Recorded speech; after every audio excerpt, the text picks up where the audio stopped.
This video is about using the library databases at JCC. So I'm already here at the library. If you're logged in through my JCC, you can just click on the link for the library, or you can go to the Sooty Jefferson webpage and just do a search for library. It'll take you right to here. So this is where you want to search when you're looking for all kinds of stuff, but specifically scholarly articles or peer-reviewed articles. So in this example, I'm looking for stuff about the possible dangers of artificial intelligence, or AI. So I've just typed in my search terms here, and notice I just wrote the keywords: dangers, artificial, and intelligence. I didn't type out a whole sentence saying something like, what are the possible dangers of artificial intelligence? Because that's way too much. So for library database searches, you only want to use keywords and phrases for what you're looking for. Right. Notice also by default, when I search for terms like this, you don't see it and you don't have to type it, but it's looking for dangers and artificial and intelligence. So it's looking only for search results that have all three of those terms in it. Not necessarily together or in that order, but all three of those terms must appear for it to pop up on our list. Right. Also under here it says everything, and this is the default. If you know you're looking for scholarly articles, click on this and look just for articles. Right away that'll get rid of textbooks, it'll get rid of books, it'll get rid of all the other stuff you don't want to see. So click articles and then just search. And depending on what you're looking for, you'll get a number of different kinds of results back. So at the top here, this is a good start. It's down to 5,924 results, which sounds like a lot, but when you do your own, you'll see this is a really rare number to be so low. But it's looking for these specific terms here. Now before you start looking at stuff and scrolling down, which you're only going to scroll through a few pages probably, because we're kind of lazy, there's ways to get this number even lower to focus on things you know you want to see. Right? So for example, under availability here, if you hover to the left side, you see little boxes pop up. If I click on this, it'll only look for things that are available online. That's useful for you because a lot of these search results right now I can't actually access online. I would have to contact a separate school to have them scan a PDF of it and email it to me or something like that. So I want to make sure it's available online. If you know you're looking for scholarly articles, those are peer-reviewed journals. So this means other professionals in that field have looked at these. So you want to click on that. And this one, it's kind of hit and miss. We generally, through the databases here, you have access to everything, so you don't have to click on the open access, and sometimes this actually omits things you might want to see. So I recommend not clicking that one. Then you can apply the filters. We're down to 3,295. Right? So it's looking for ones that are available online, ones that are in peer-reviewed journals. You can scroll down and look for creation date, because one of the important parts about anything that you're using outside sources for is the currency of the information. How recently was it published? So right now it's going all the way from 1900, especially because I'm looking about artificial intelligence. There's probably not a lot of useful stuff back in 1900. So right away I can change this, say at least 2010, so the last 9 years, and then click refine. So it's only looking for ones in the last 9 years basically now, using all the other same parameters. You can also look and see material type. You want to make sure you only see articles. Reviews aren't going to be helpful because these are things that other people are writing about stuff they've read. So you could just click on the articles one and apply that. And so we're left with a more manageable 1,416. Now you're not going to look at all 1,416 of them, but this has filtered out all the ones you don't want to see. So instead of scrolling through page after page after page, the odds of you finding the stuff you want on the first few pages are pretty good. Right. Once you've found one that sounds promising, so this one says The Rise of Artificial Intelligence, and to see what it's actually about, you click on the title of it. Somewhere in here there should be a summary or an overview. And scroll down here on this one, it's down here. It's called a description in this one. And it says artificial intelligence, AI for short, refers to technology that aims to bring a greater level of autonomy to computers, blah, blah, blah. You'll also see that our search terms are always highlighted in yellow. So even in the description here, it's got dangers. So that draws my eye right there. So now I read the sentence. There have been also renewed warnings from notable technologists, including Bill Gates and Elon Musk, about the potential dangers that could come with proliferation of advanced AI.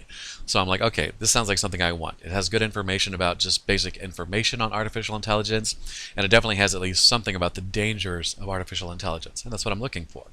So I want to read this article. Here it says full text availability. If you click on this one where it says available online, it just drags you down to here, and you see all these different ones. That means supposedly this article is available on all these sources. That's not always true. Sometimes you'll click on a link and it'll be a broken link, or it'll take you to something that isn't the article. If that happens, just come back to this tab and try the next one. All right, it's a really easy thing. It just takes a few seconds. We'll see what happens with this one.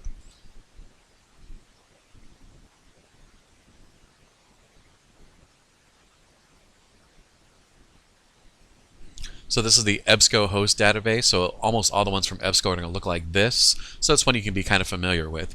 And if you look, it's got the same information we just looked at. And on the left-hand side, there's the PDF full text. So you can click on this, and this will open up the full article in PDF format. So you have the Rise of Artificial Intelligence. It's a PDF taken from the journal, so it's got the images and everything. And this one's pretty short, actually. It gets very brief information, and then some. Here's the article itself. So you can go through here and see if it's something you want to use. If you want to download it from here to save to your computer, you can download it here. If you want to link up your Google Drive account, you could do that. So I'm just going to save it for now. I'll just save it to the desktop, just so I have it there. There's the Rise of Artificial Intelligence, so I'm just going to rename that.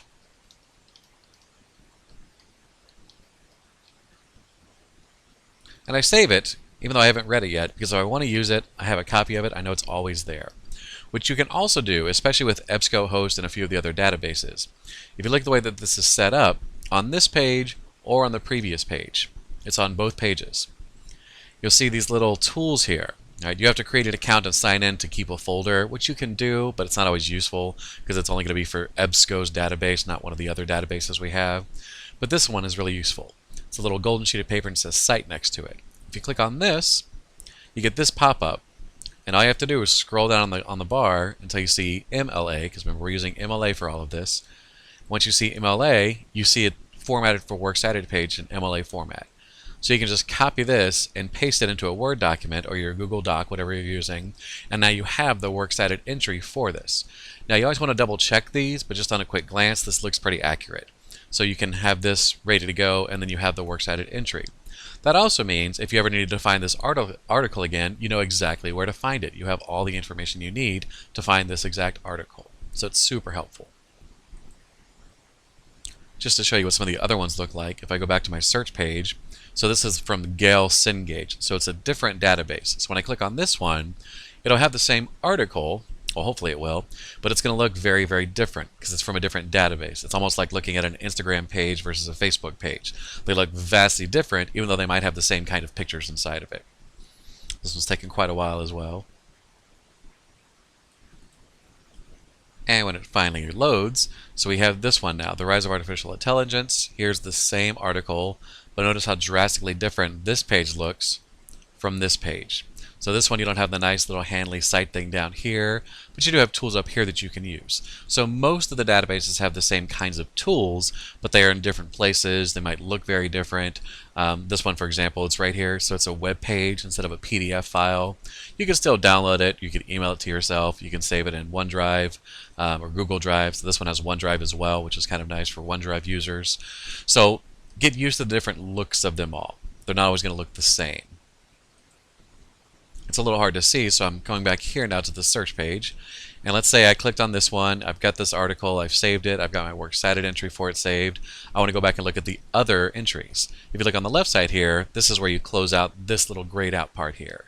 So you click on that, it'll close that out. Now I'm back to my search page. So I can go and look at this one, or look at this one. Anything else that you see that sounds promising, you can look at it. So Viewpoint AI Dangers, you can click on that one, and repeat the same kind of process. Read the summary, the description, artificial intelligence, dangers. So this one might have some of the same stuff as well.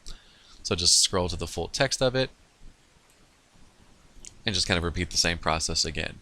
So look for the full text, click on this one, wait for it to open up, read over it to see if it's what you want to use, save it, download it, look at the PDF, do the site, have your Works Cited entry, whatever it is. So always keep track of the sources you're using. It's going to make your life so much easier when it comes time to writing.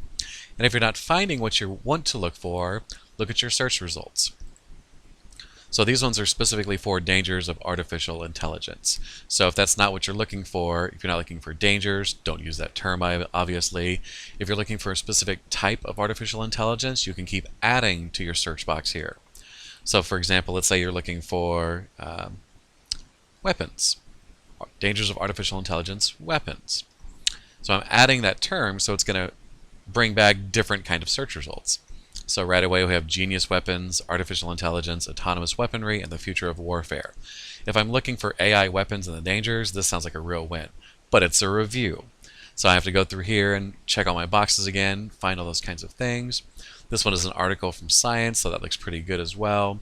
So again, whatever you're looking for, use these terms here. While you're here, another little trick to use. So right now it's looking for the word dangers, artificial intelligence, and weapons. So if it uses the word danger, it's not going to find it because I'm looking for dangers, two different words. So one thing you can do, it's called a truncation. So instead of the S, get rid of it, and you add an asterisk to it. Now that's looking for any word that begins with D-A-N-G-E-R. So it's looking for danger, dangers, dangerous, any version of that. Similarly with weapons. Instead of plural, add that. So now it's looking for weapon or weapons. And then just do your search again, and you'll get slightly different search results sometimes. Sometimes vastly different, sometimes slightly different. But they're just nice little tricks you can do that helps you get more specific feedback and your search results here. Now there's a whole lot of other things you can do on here, but those are the basics for finding scholarly articles.